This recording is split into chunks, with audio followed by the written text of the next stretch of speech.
我想你画的这幅图，应该是假的吧？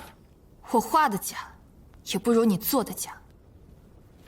从邹无怨的那份卷宗，到那把刀，再到我所谓病重的生母，全都是假的。那个卷宗是真的，除了里面那张祭祀的图。这画的什么呀？祭祀？我担心你们发现那些失踪的人全被天外之人占据了身体，从而对他们不利，所以就把那张图放进了卷宗，好让你们以为被换了魂魄的只有皇帝一个人。中间坐的是曾信，旁边围的是失踪的那些人。那皇帝想附身到曾信身上，那他一个人的精元肯定是不够的，所以他才抓了这么多人。而那些人就像祭品一样被吸食了精元，所以才得了失魂症。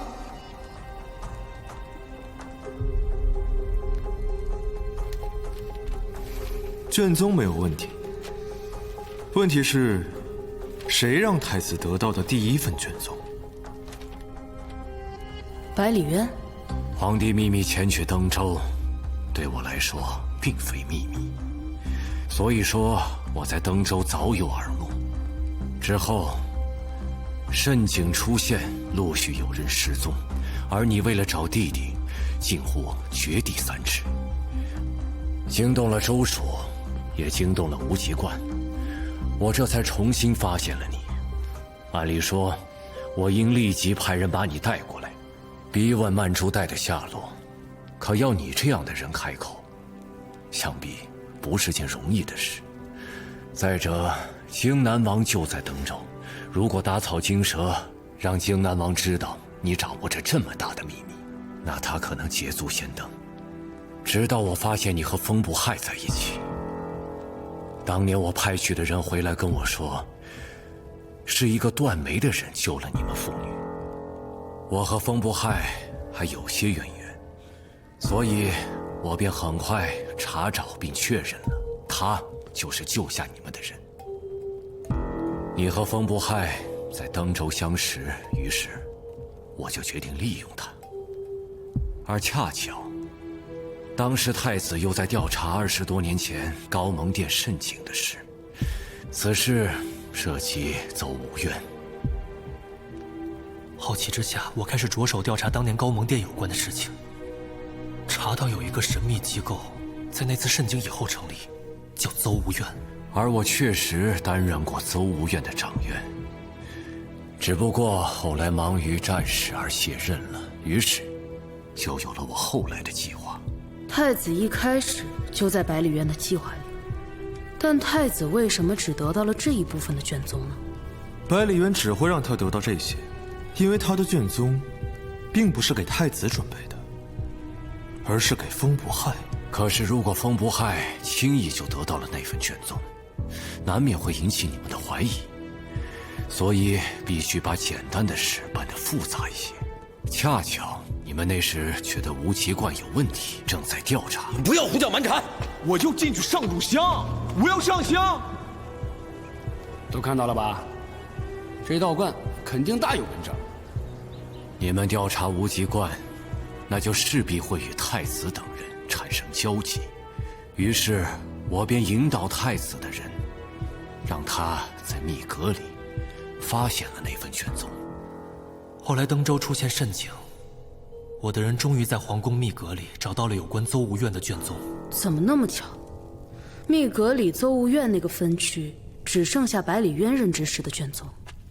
百里渊提前动了手脚，他安排人进入密阁，筛选出只有他在任时期的卷宗，并留在那里。由于从密阁取走卷宗必须登记在册，而他的人又没办法不留痕迹地把其他卷宗取出来，在里面销毁又容易被人发现，所以他就把曹建德任期的卷宗都藏在了你后来找到的地方。太子的人进去之后找到的只有百里渊想让他找到的那部分卷宗。但他怎么保证这个卷宗最后一定会落到风不害的手里？本来我有完善的计划，能让风不害从太子手里得到那份卷宗，可让我意外的是，太子刚拿到，你和曹胜就闯进无极馆，带走了他。这也好，让我省了不少事。之后所发生的，跟我想象的都差不多。风伯还认出了我的私章，并且告诉你，我就是当年救你的人。你们在登州屡屡受挫，只好来陈州求助于我。但如果轻易认下你这个女儿，很多事难以自圆其说。你们又那么聪明，难免生疑。不得已，我只好欲擒故纵，推诿一番。景运34年，大人是否下令，让人去九原山救过我们一家？老夫和姑娘素昧平生，不记得有做过这件事。与此同时，也需要卖些破绽给你们，让你们从被动变成主动。你这把刀是哪里来的？那个护卫的反应说明，他极有可能见过我这把刀。人往往是这样，被动或者意外得到的，容易轻视和怀疑，而主动争取来的，则会珍惜和深信。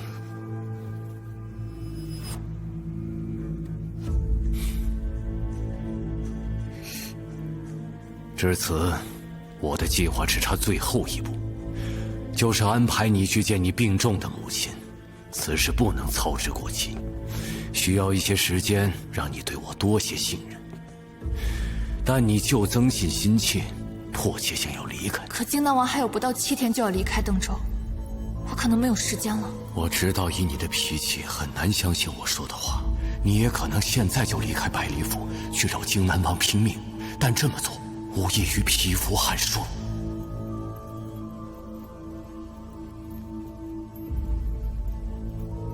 我不能强行留你，这样会打消你对我的信任。但如果你就此离开，那我的计划将功亏一篑。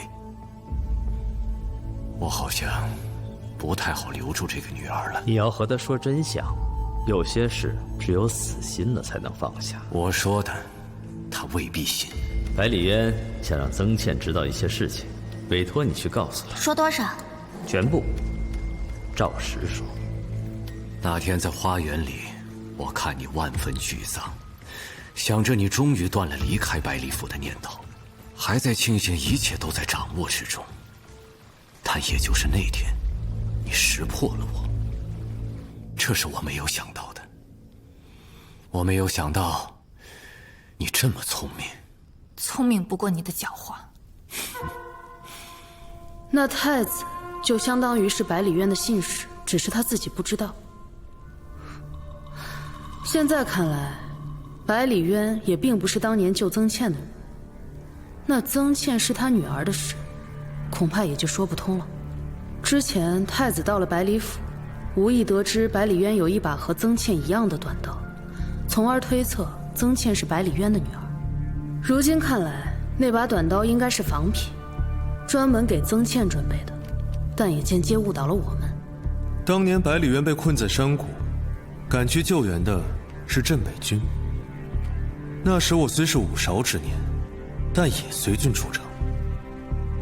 那场战事，百里渊确实与尚在襁褓中的女儿失散了。多年来，他一直在秘密寻找，所以这才把我们误导了。照这么看，他要找的这个女儿，原来并不是曾倩。无所谓了，百里渊绕了这么大个圈子让他们上套，为的肯定不是他们的人。虽然猜不透百里渊，但我了解我这个姐姐，不管百里渊想从她身上得到什么，都挺棘手。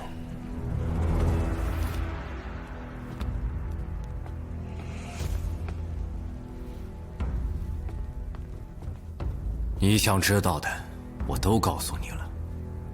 现在，把你知道的都告诉我吧。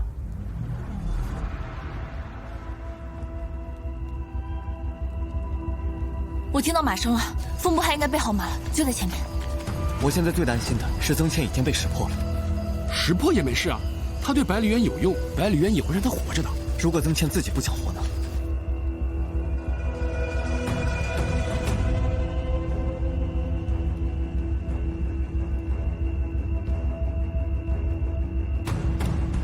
我就不跟你话了。想知道的话，跟着我去吧。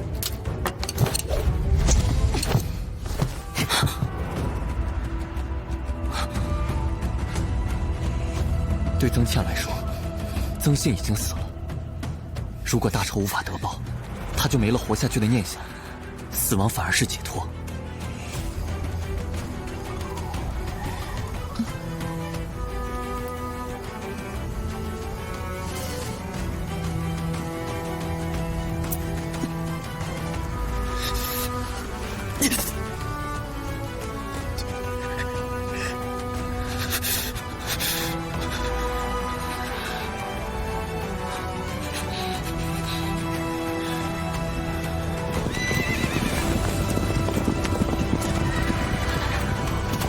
现在能给曾倩希望，让她继续活下去的人，就只有我们。所以我们得赶紧回去告诉他，曾信还有得救。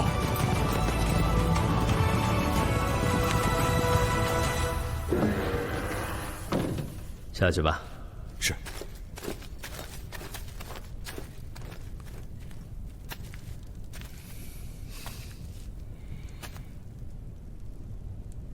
你知道咬舌自尽一般是不会死的吧？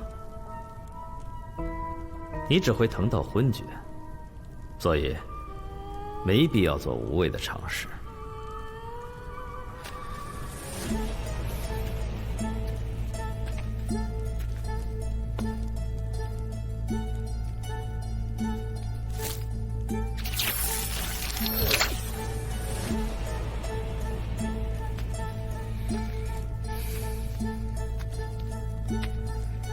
那东西在我们那儿是专门对付反叛者的，它会进入你的体内，迅速融入你的血肉、骨髓。只要开启，它会在你的全身游走。你们这儿的人都认为分娩是最痛的，跟它比起来，分娩算不得什么。所以，你有什么想跟我说的吗？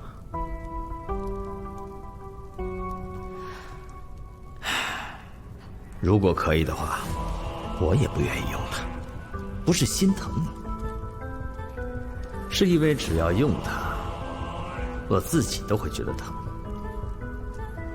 它造成的痛苦分为3重，一会儿你想说了，我可以随时停下来，因为在我们那里，没人能撑到第3重。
我曾经跟曹建铎说过，像你们这样低等的族群，是不配拥有这样山明水秀的世界。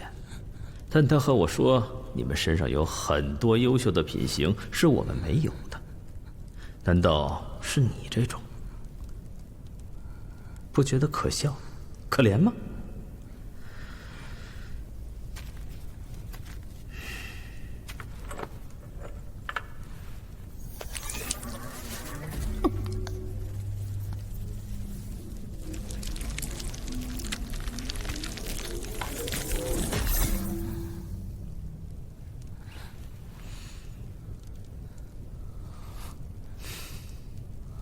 我是没辙了，让百里院自己想办法吧。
何大人何时出府的？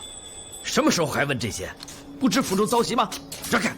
百里大人吩咐过，今日所有进出的人都要严加盘查，以防有人乔装易容混进府内。大人，大人你没事吧？大人，大人你没事吧？大人，大人。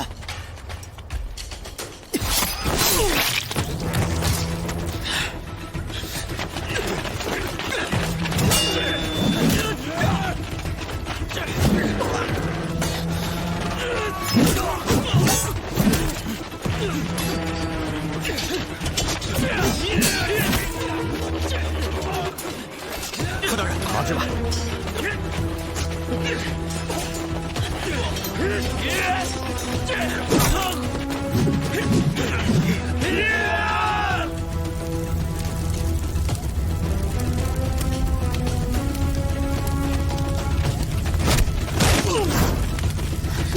曾倩，曾倩，在这儿，在这儿，曾倩，快快快！哎呀！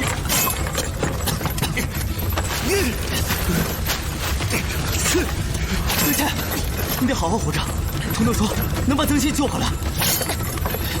快走，快走啊！走。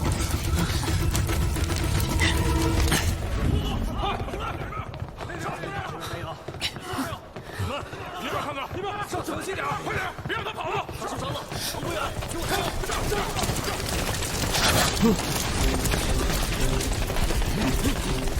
过去，曾倩，别动，放下兵器。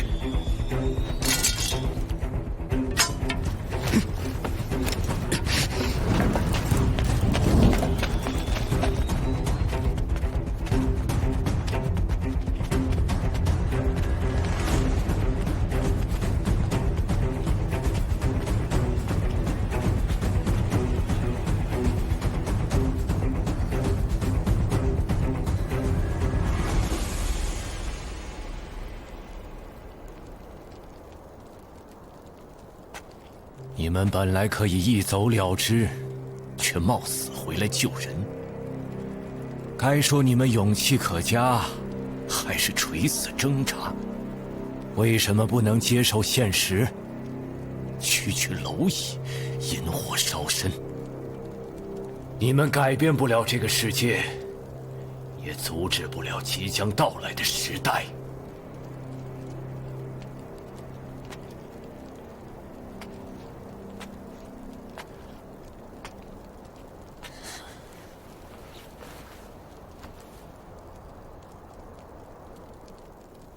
我真没有想到，河西广的这些手段对你竟然一点作用都没有。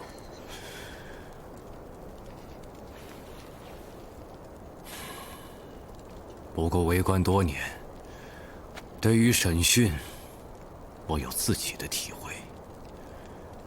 问不如诱，诱不如吓，吓不如刑，刑不如死。你把他们放了，我把图画给你。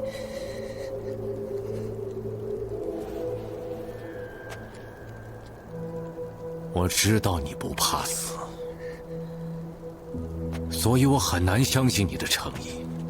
不过我也知道，你怕别人死。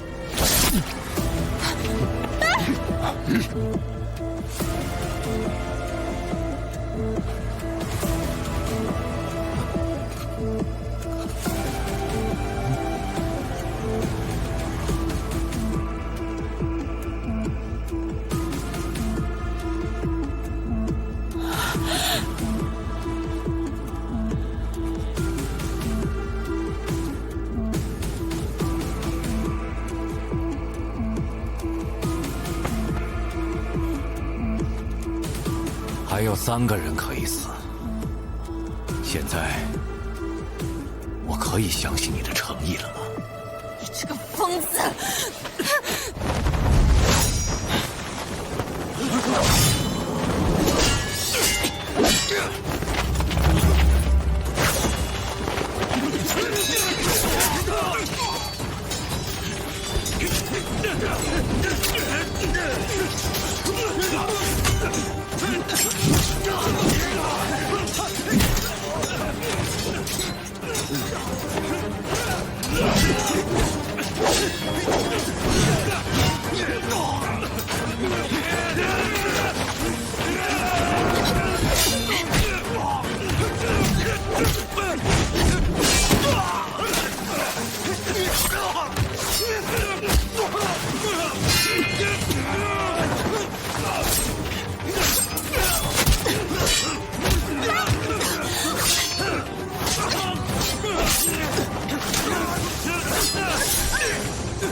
开门！头儿，兄弟们这次要抗命了。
你们怎么样？没事儿，后面可能还有追兵，我们得赶紧走。我们的马呢？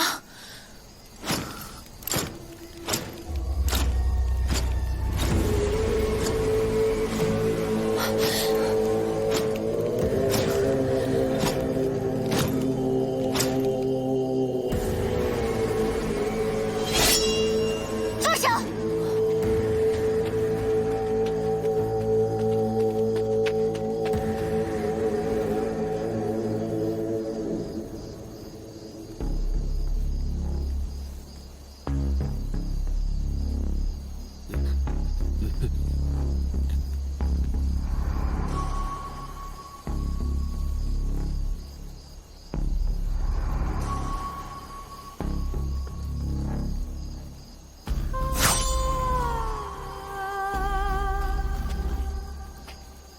你们先走吧，我没事的，走吧。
石墨见过太子殿下。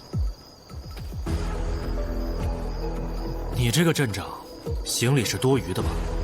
卑职收到皇上密旨，以为太子殿下从此久居百里府，如今贸然出现，敌我难分呢。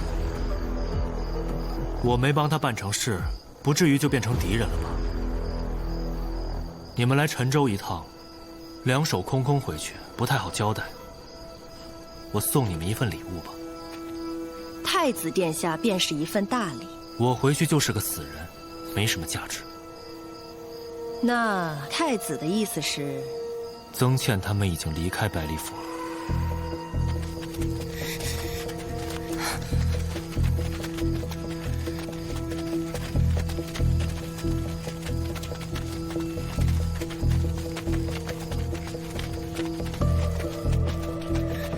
去那边。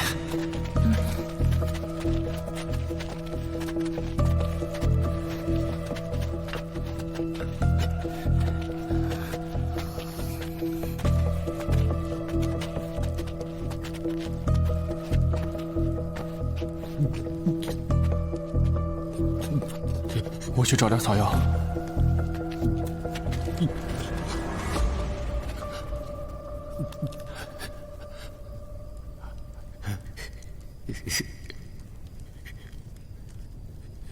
原来心疼是这样的。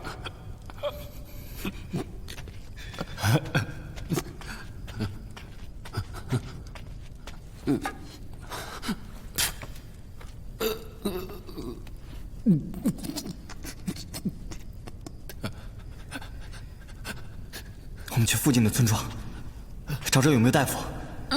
来，不急了，你们都忘了，我就是大夫。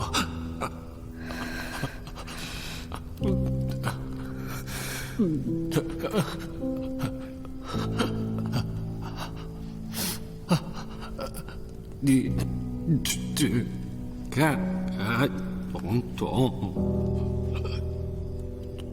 去啊！我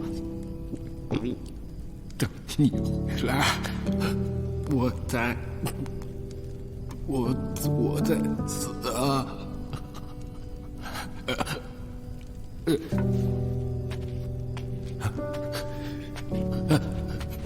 我去找大夫。我跟你一起去，少爷。你的伤没事吗？没有大碍。放心，我没事，再过一会儿应该就缓过来了。走。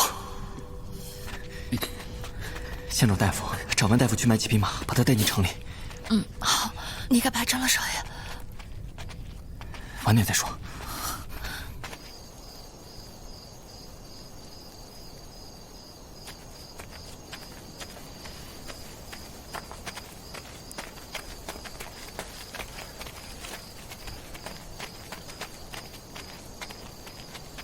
你没事吧？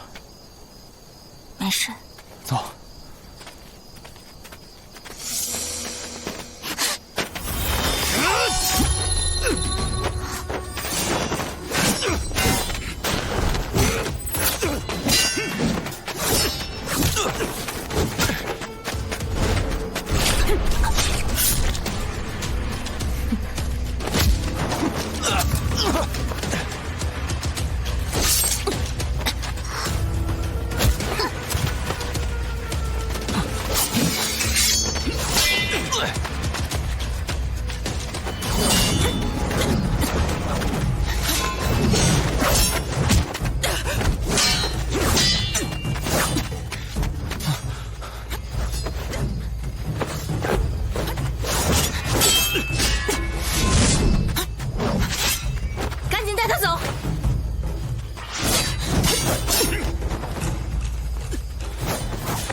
别追了！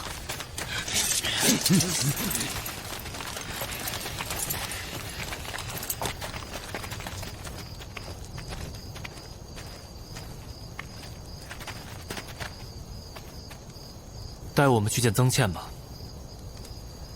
我们走散了。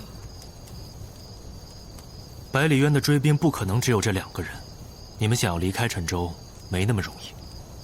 你们这些人也起不了什么作用，我们的援兵很快就到。林统领，我们是来帮你们的。我怕我们受不起。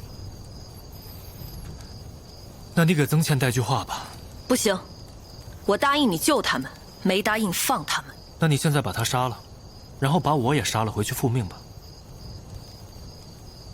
不要把人往绝路上逼，你一定要把人带回去，可能一个都带不回去。而且皇上最终要的不是人。你告诉曾倩，曼珠带的事皇上知道了，他要曼珠带的位置。他弟弟死了，你们拿什么跟他谈条件？你们的命。当今天下，百里渊容不得你们，若皇上也容不得你们。除了阎王殿，你们还有去处吗？给你们4天时间，期限一到，你们就是丧家之犬。我只能帮到这儿了。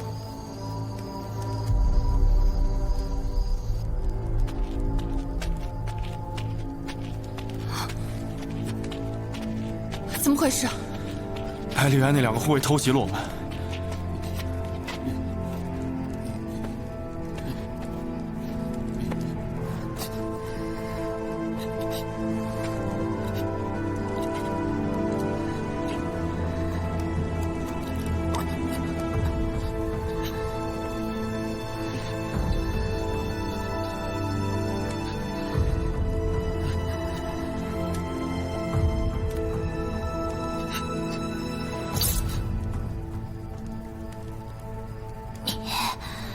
你把这个扎在他身上，可以救他。你自己用。你我也好不到哪去。先生，我还有……别骗我了，我虽然不聪明，但我也不傻。你要还有的话，为什么不自己先用？能救命的东西只有一个，对不对？看来我们两个只能活一个了。老太婆，我总骂你，别管我了。你骂得好，我本来就不是什么好人。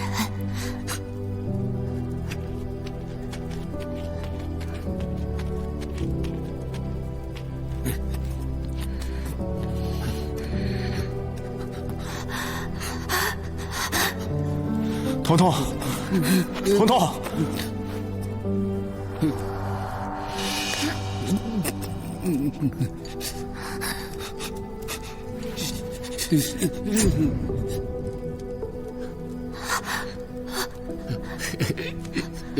我说了，我不傻。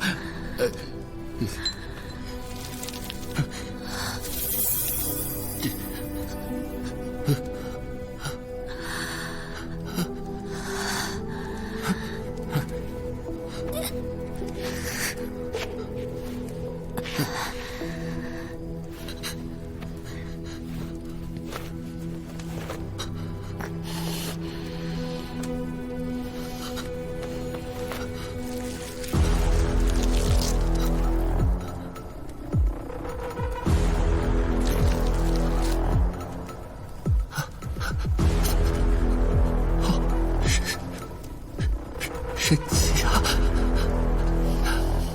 好像学你们的医术啊！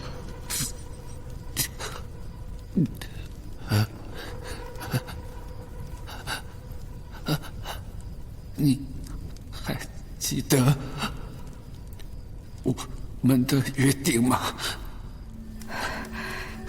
留着命做点有意义的事，那不好吗？什么是有意义的事？你这么一说，我还真不知道。不过，总能找到的。这样，我们一起找，看谁先找到。我找到了。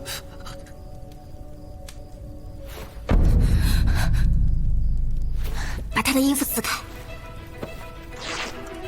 把刀拔掉，清理一下伤口。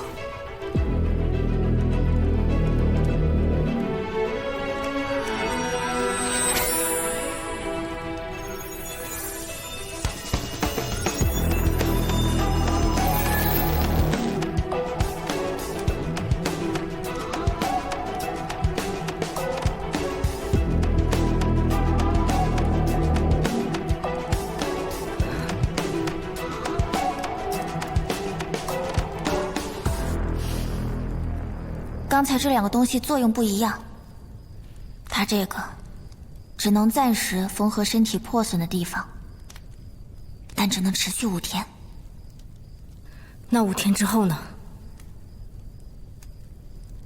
从内到外的伤口会再次崩开，到时候，这期间我们可以找大夫来治。他这种伤，你们这儿没有人能治得了，除非到重生之城上去。那张可以疗伤的床。不要动它，1个时辰之后，这个东西才会在他体内稳定下来，发挥作用。在此期间，他的身体必须保持不动，否则会适得其反。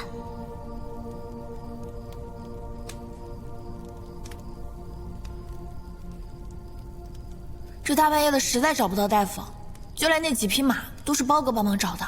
包哥怎么会在这儿？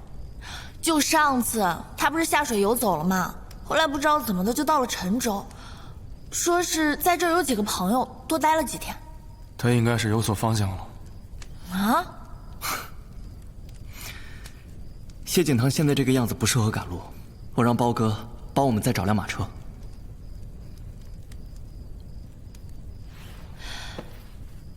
铁甲怪人留给你的另外2样东西，原来是这个作用，可以让人起死回生啊！那只是治疗创伤用的，如果真的能起死回生，我们就不用到你们这儿来了。那你找他，再给谢景堂拿个一样的，就你用的那个。河西广是不会给的。百里渊不是想要曼珠袋吗？我可以用曼珠袋跟他换，救人要钱。我虽然有办法救回你弟，但前提是必须要到重生之城上面去。能操控重生之城并解除它外面那层防护的，只有荆南王的挤压。刚才凌寒说了，现在荆南王也要曼珠袋。如果你把它给了百里渊，那就意味着你救不回你弟了，包括彤彤。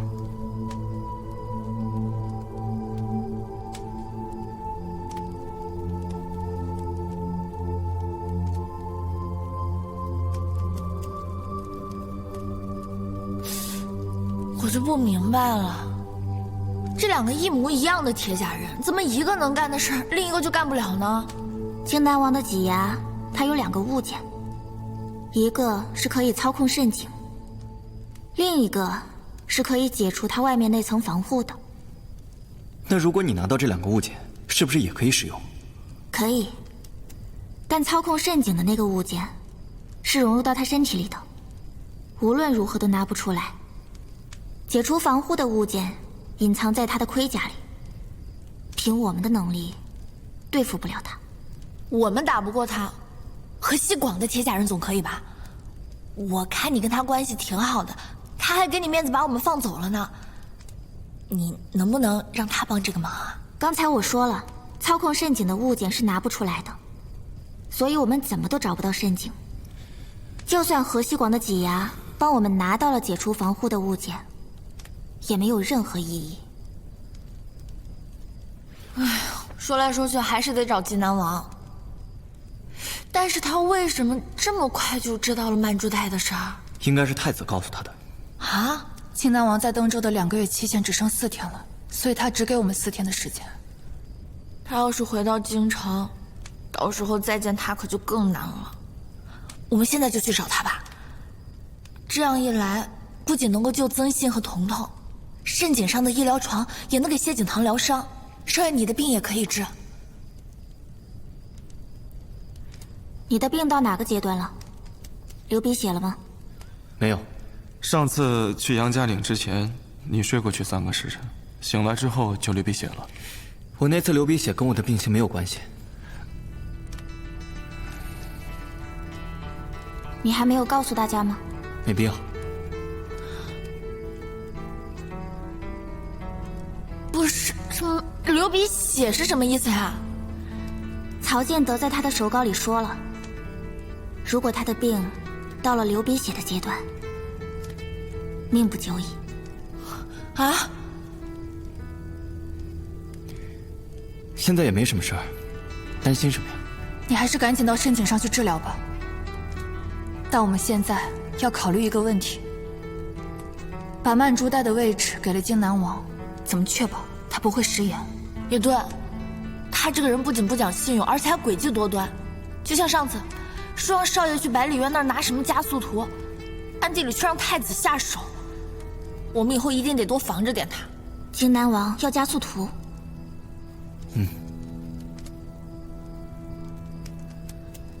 如果我早点帮你们，我就可以把那幅图给他。什么意思啊？你有图啊？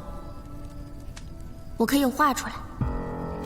我和河西广第1次见面的时候看见过。这是我从里面得到的，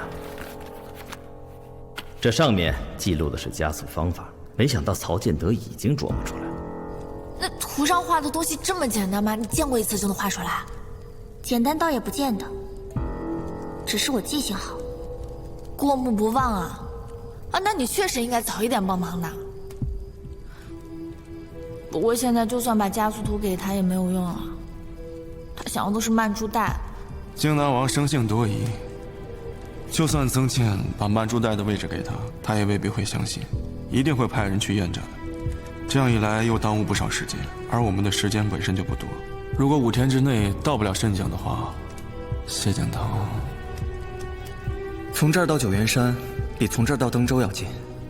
莫不如我们先去九原山找到曼珠袋，确保那个地方确实有矿石，顺便再带些矿石给他，也许能节约一些时间。我们等谢景堂身上那个东西稳定下来了就出发。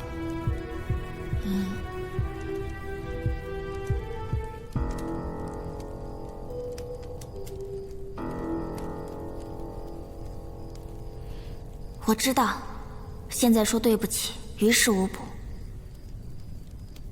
这都是因为我的自私，才造成现在的后果。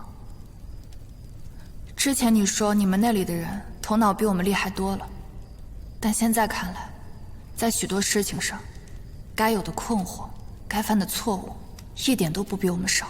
我一直不认同何西广所说的，我们比你们高级了很多。相反，在很多方面，我们不如你们。譬如你们几个，曹胜和谢景堂是官宦之后，风不害是市井小民，曾倩是山里的猎户，芸娘是丫鬟，你们之间可以坦诚相待，患难与共。这种情感真是让人羡慕。而在我们那儿，等级分明，这种情况是不可能出现的。所以曹建德摘掉另一个挤压的颈圈后，他追随了曹建德。也是因为这样，河西广的那个铁甲人才一直待在狗笼子里吧？就算他能力再强，依然是卑微的。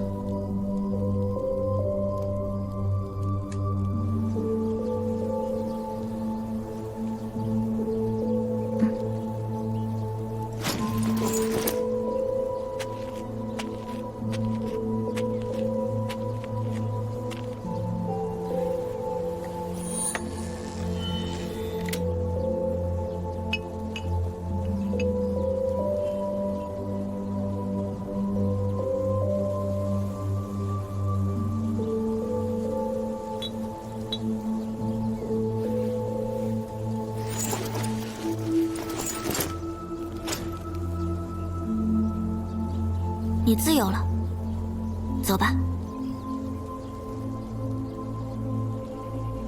你现在走了，他们奈何不了你。你把他的颈圈给摘了，那他为什么不走啊？因为在我们那里，他有他的孩子，那是他的软肋。一旦他背叛，他的孩子会被处死。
我们伏击挤牙的那次，他挥刀砍向我的时候，彤彤冲到我面前保护我，挤牙的刀就停下了。当时我们还好奇他为什么会这样。谢景堂说铁甲人可能被感动到了，还说坏人也有孩子。没想到，真的让他猜对了。其实你们那个世界也没那么糟，我们这个世界也没那么好。各有各的美好，各有各的无奈吧。也许不是世界，好的是因为人，糟的也是因为人。以前我在山里，每天面对着豺狼虎豹，没觉得有多凶险。他们简单纯粹，只要摸清楚他们的习性，反而很好相处。但下山之后，我跟人打交道，反而艰难很多。人心复杂，诡谲多变，豺狼虎豹一路凶相，必然咬人。可有的人脸上笑着，心里却藏着刀。豺狼虎豹杀人只是为了生存，而有的人杀人，却说是为了天下，多可笑！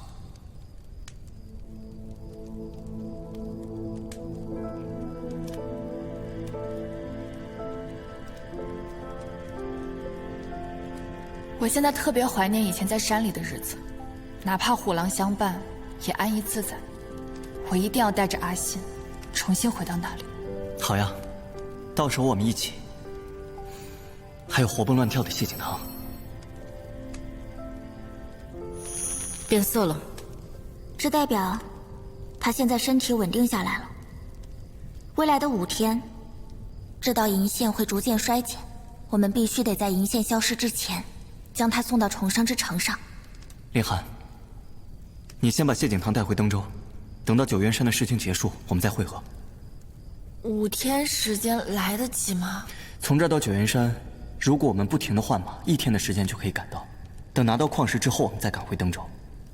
顺利的话，大后天就可以会合，这样也不会超过荆南王殿的4天期限。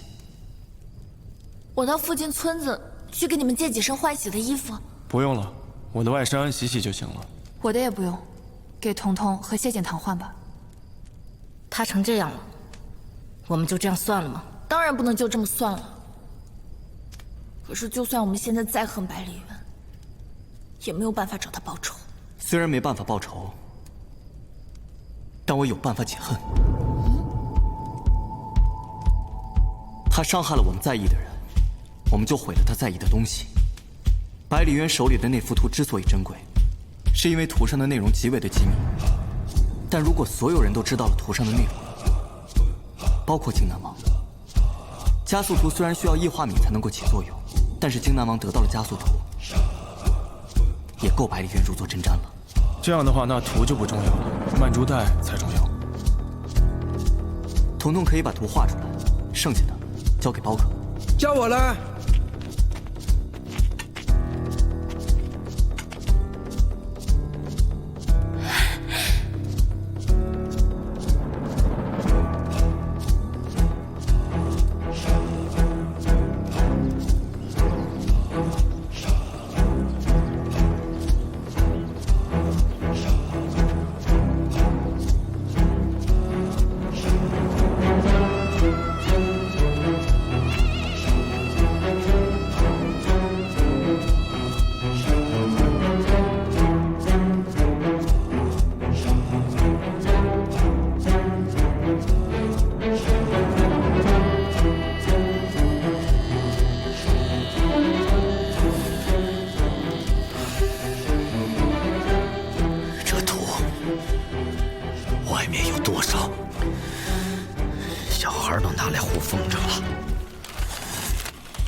这儿了，前面没路了，我们得步行，但我们要先找点工具。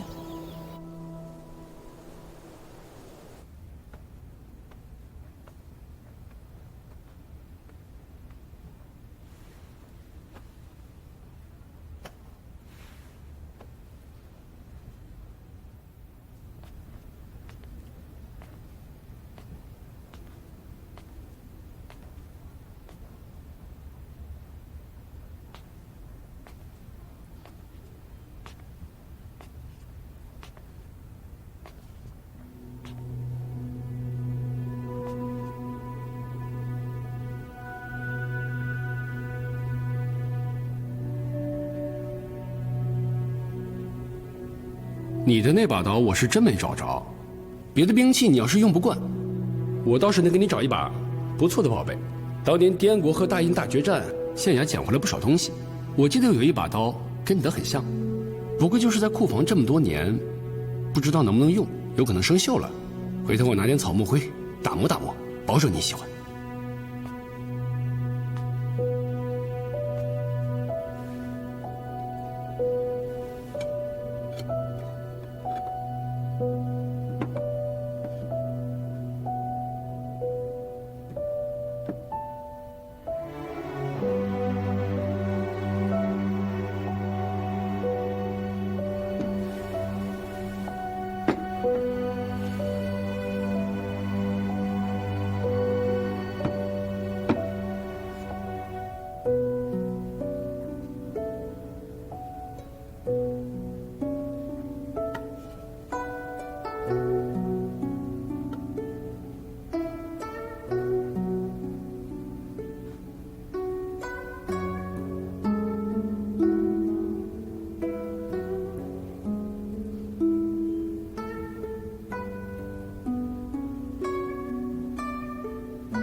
这就是曼珠带了。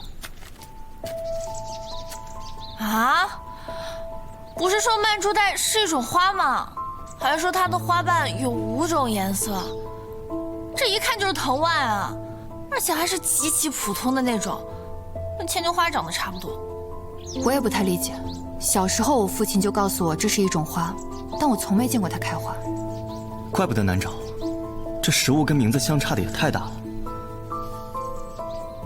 你叫我做的这个东西，当晚回去我就跟我爹说了，他说他也会做，只是没有必要，因为我们的职责不仅仅是浇灌曼珠带，更重要的是守护。所以，直到后来我们遇袭，不得不隐姓埋名离开九原山，我才用上它。每隔一段时间，我会回来看看。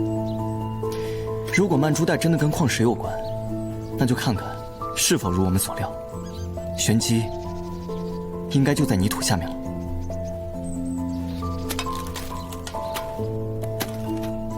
曹建德来到你们这个世界之前，异化矿石跟那个怪物有关，除非那个怪物在你们来之前就有了。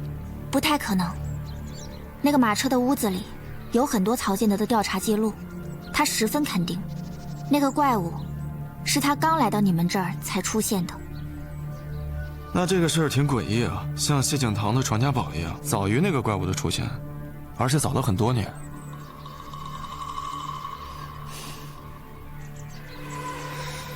这些事情跟我们现在都没什么关系。按照百里渊说的话，曼珠带是曼珠的最高级别，这就意味着这个下面矿石的蕴藏量非常的巨大，大到连这个异化米在这作用了数十年，甚至上百年都没有完全异化。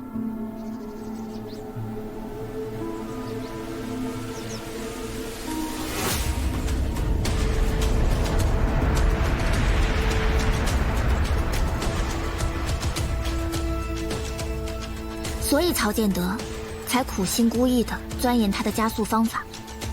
这个异化敏配合他的加速方法，也许真的有可能将这些矿石异化完。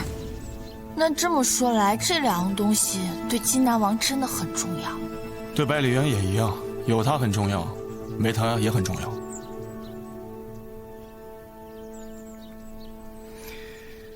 我父亲跟你父亲很早之前就认识了。所以当初百里渊派人去袭击你们，我父亲派了风不害前去营救。他们两个人的相识，极有可能也是因为矿石。大概的时间，就是你我相遇的那一年。那是我们第一次来到九原山。可他从来没有去过我家里，在我的记忆里，我爹没带陌生人回来过。这些矿石，除了我父亲，还有百里渊和西广。甚至荆南王都在觊觎着，他们应该是担心矿石暴露，所以和你父亲才保持着距离。这么想来，我才明白我父亲当年为什么那么匆忙地带我离开九原山。他应该是意识到我和你有在交往，他让我跟你断绝联系，应该也是为了避免矿石暴露。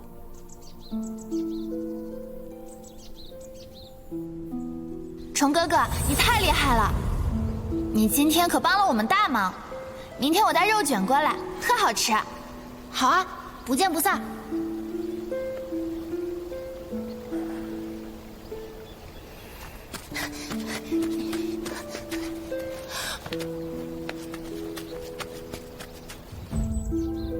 少爷，这么看来，你们两个的相遇，说是巧合，但其实也是必然。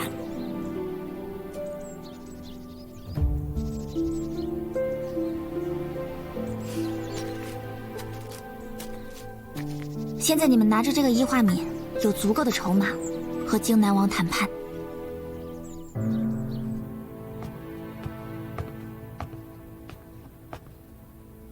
东家怎么样了？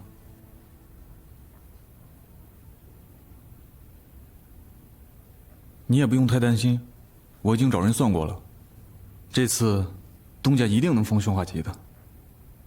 这只是一个小坎儿，他的大坎儿在84岁。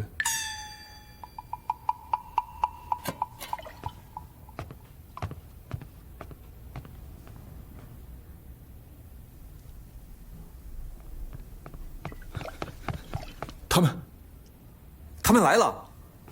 怎么了？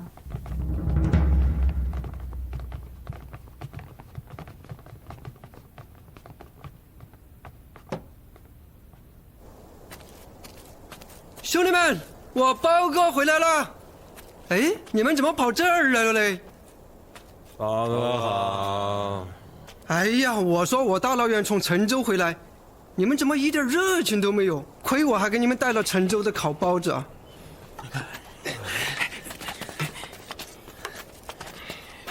有好吃的倒是积极。你告诉我，你们到底怎么了？其实也没什么，就是最近城里进了不少乞丐，给我们之前店给占了。你没有提我包明牛这个名字呀，包哥替你们讨个说法去。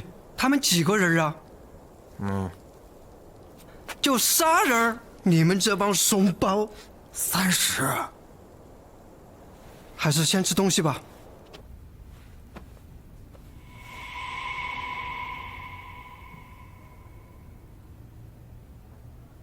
你们那边怎么样？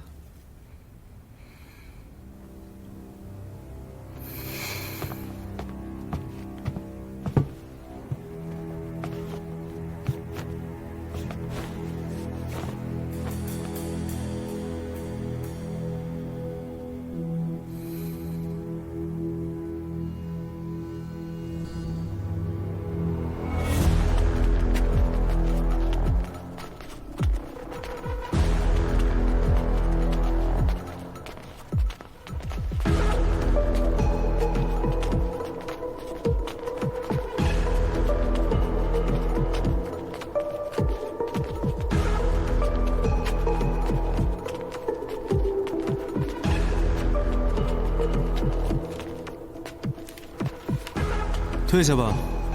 是。你来的可真及时。要是再晚1天，我就回京城了。就冲我们前几天送你的这份大礼，我们也值得你再多等一等吧。你今天的这份礼，好像有点小啊。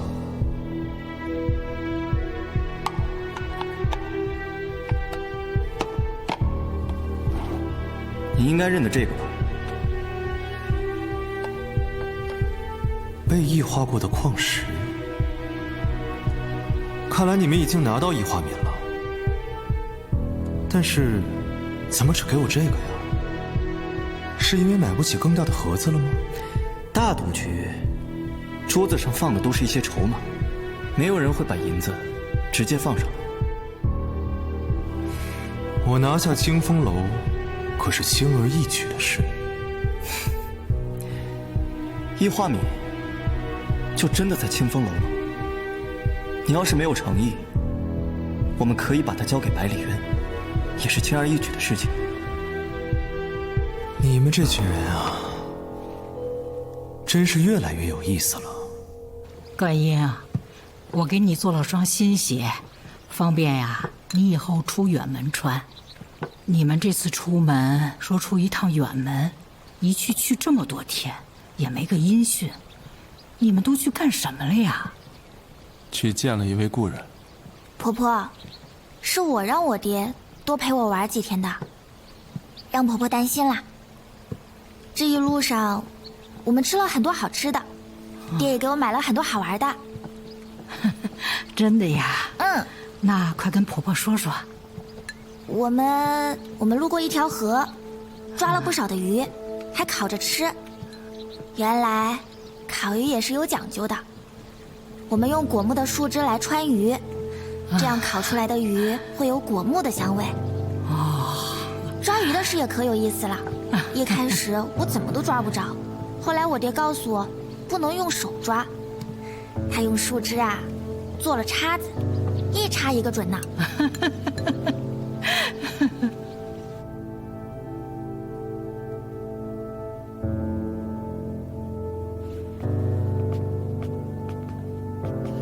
吃点饺子吧，放桌上吧，我先去端些热水。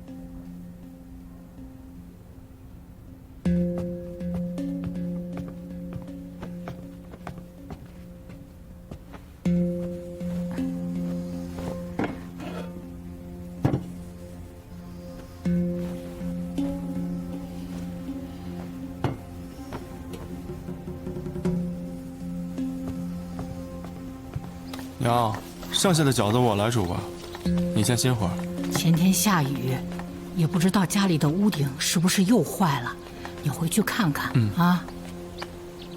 怎么这2天没听到谢公子的声音啊？他出门还没回来。哦。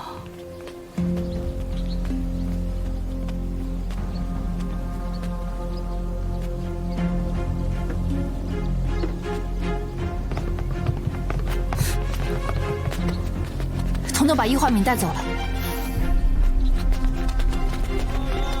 要想知道流年运势，来算一卦啊！他现在肯定想出场。逢凶化吉，遇难成祥。你们虽然在百里府损兵折将，但也获悉了不少的内情吧？一个人的身体被另一个人的魂魄所占据，那个人原本的魂魄就会被压制，就相当于死了，没办法用逆向操作再让他回来。这一点，你们应该知道。你让太子到百里府当暗桩，目的没有达到，作用还是有的，起码掌握了不少信息。我之前一直信誓旦旦地跟你们说，我可以找回真正的曾信还有彤彤。现在你们应该知道我说的是谎话了，但你们依然来找我，就说明有人能帮你们进行逆向操作，应该就是那个彤彤吧。准确地说，应该是占据着彤彤身体的天外之人。你好像一点都不意外。曹建德跟我说过，逆向操作是有可能的，只不过他没法做到，何西广和2个挤压也没法做到。彤彤可以做到，是意外，但也不意外。话既然都说到这儿了，我们的条件对你来说也挺简单的，你只要让你的挤压操控渗井到这里，解开渗井上的防护，让我们进到那座城里就可以。之后我们会把异化敏给你，也会告诉你九原山矿石的位置。这样子你有了异化敏，也有了加速图，就可以把所有的矿石异化。百里渊没有办法炼化出秋石，无法抵御怪物，天外之人也没有办法立足我们的世界，你就等于立于了不败之地。你那句话怎么说的来着？哦，想想，我都替你觉得值。那我也谢谢你替我着想。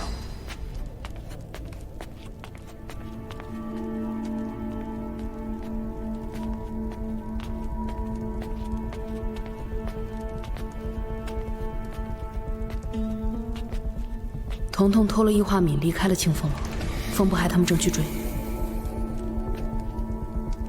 你们又被人给算计了，为什么说又呢？可能是因为你们记吃不记打吧。你不用离间我们。首先，彤彤现在站在我们这边；其次，异化敏根本就不在清风楼。灯下黑嘛，你们肯定心存侥幸。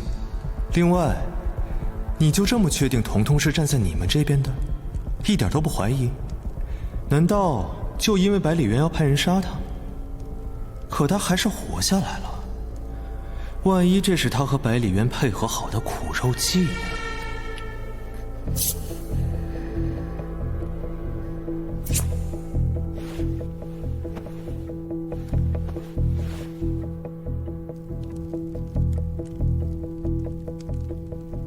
曾倩和风不害他们已经去追了。不过，如果彤彤跟百里渊真是串通好的，那想要截住他，难呢。你可以出手。我说的就是我，难呢。想想后果吧。如果异化敏被百里渊得到了，那我有矿石也没有用了。你们好像也没有什么用了。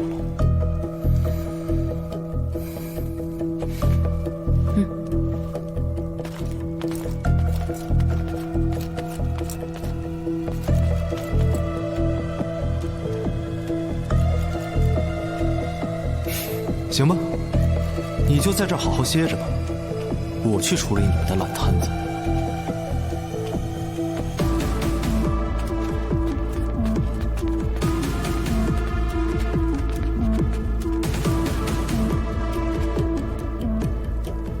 也许彤彤跟你说了所有的事情，但是有一点，他永远也不会告诉你们。所谓的逆向操控，就是将原本那具肉身的魂魄给唤醒，再把占据他肉身的魂魄给驱离出去。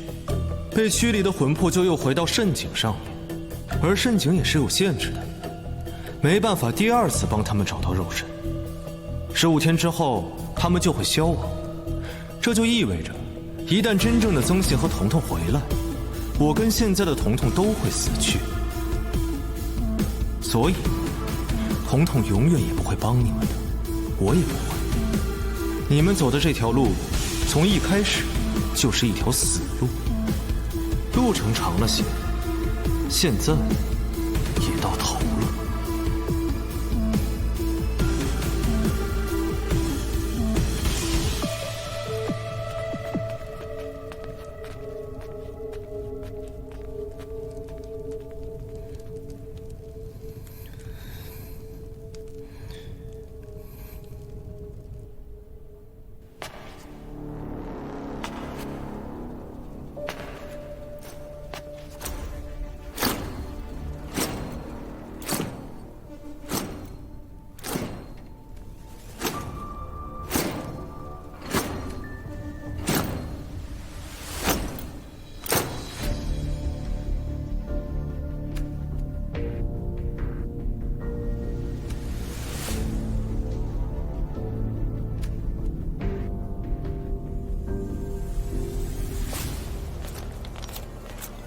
兄弟们，换岗了！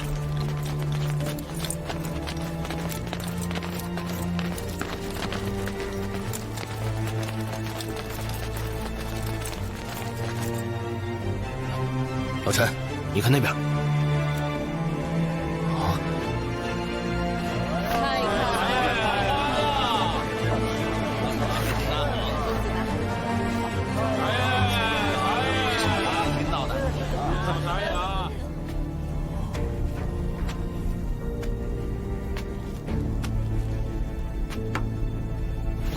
哎，吃完烤包子就假装看不见我是吗？浩哥，你看天上。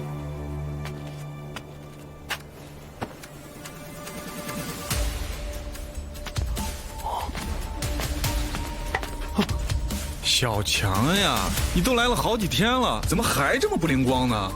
掌柜的，你看，我看是。那个老太婆肯定早有预谋，不然怎么可能追不上？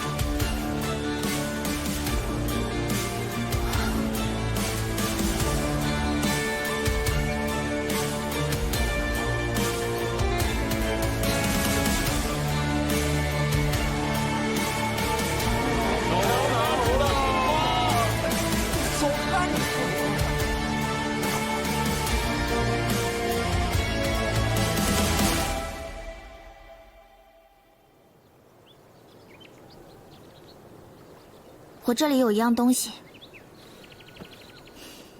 需要你交到河西广或者百里渊的手里。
来，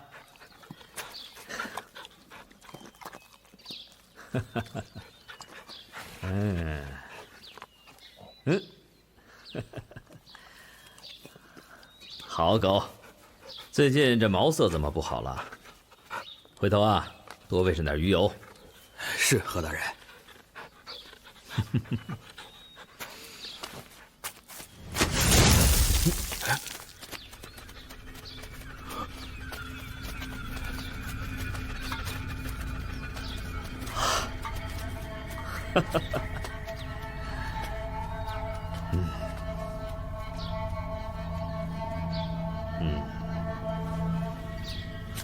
大人，不知道他是死是活。派他出去，就预料到这个后果了。还好东西拿到了，不用管他。你现在去禀报百里大人，时机已到，大事可行。是。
全城戒严，擅自出门者杀无赦。全城戒严，擅自出门者杀无赦。姐夫，你们别抓他！不能抓他！回去！姐夫，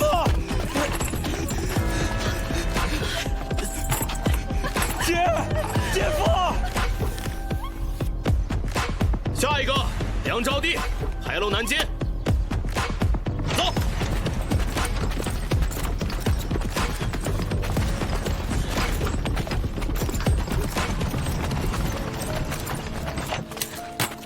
坐下。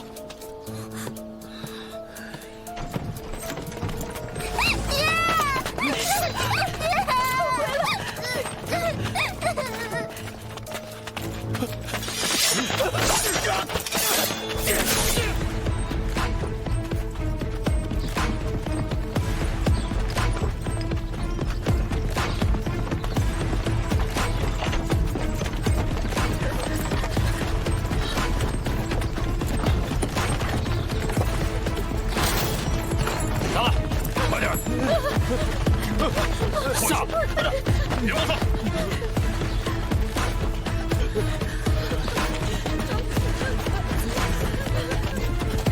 走，跟上。放我们出去！放我们！放我们出去！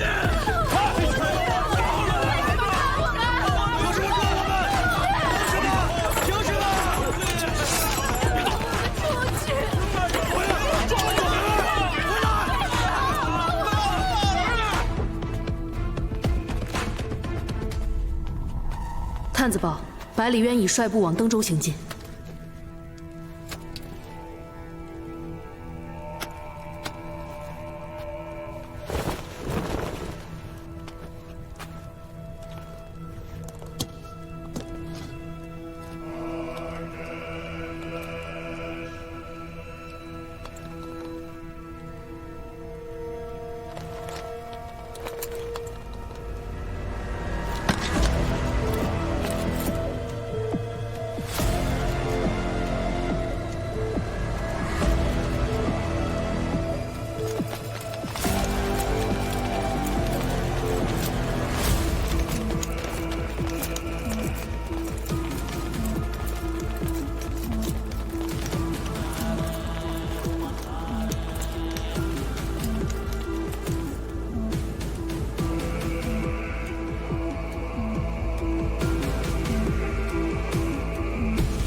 百里大人只带来区区数十人，真是令人捉摸不透啊！百里大人只带来区区数十人，真是令人捉摸不透啊！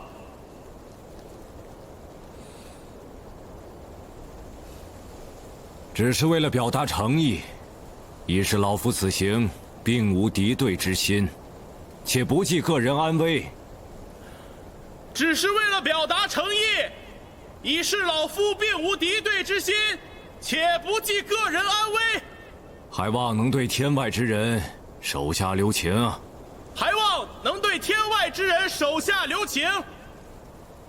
你这话说的倒是一套一套的，是知道天外之人正通过河西广的眼睛在看着你吧？你这话说的一套一套的，是知道天外之人正通过河西广的眼睛在看着你吧？百里渊大人心系天外之人的安危，着实令人感动。所以，你把易化敏带来了吗？你想要的东西，老夫可以拱手相让。但是你怎么保证拿到东西之后，可以让天外之人被安然的释放呢？他们的60天期限已到，莫不如你先把他们放出登州，我再把东西给你，如何？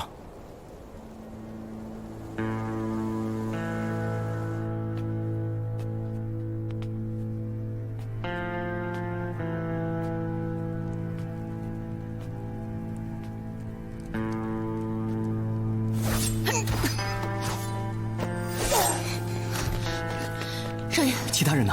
在外面呢。这无极观现在果然没什么防守。走。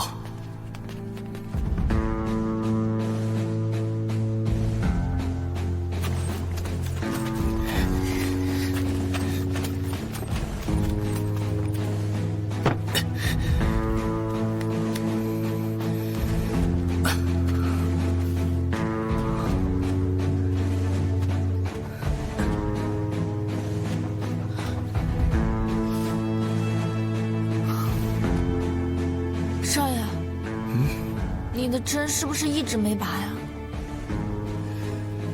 拔了，这是我后来新扎的。就是没拔吧？没事儿，反正我们马上就到盛景上去了。